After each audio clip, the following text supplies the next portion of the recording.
How to change guns in Arena on PUBG. Hi guys, it's Mikran from Gaming Basics. Today I am going to guide you how to change guns in Arena on PUBG. Changing guns in Arena on PUBG is quite easy, so without any delay, let's start the video.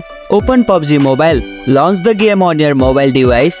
Once you are on the main menu, select the Arena mode. Go to the play section and select Arena mode. Choose the mode you want to play, for example Team Deathmatch, Domination, etc. After you select it, tap on this gun logo right here. Then again tap on main weapon. Make sure that you have unlocked the guns to choose from. Then browse the available gun you want from. Once you find it, tap on it and click on equip. Then you can go to the game with that weapon. And there you go, it's done. That's how you can change guns in Arena on PUBG. If you liked our video, press the thumbs up and share button. If you have any question, comment down below and don't forget to subscribe the channel for more tutorials.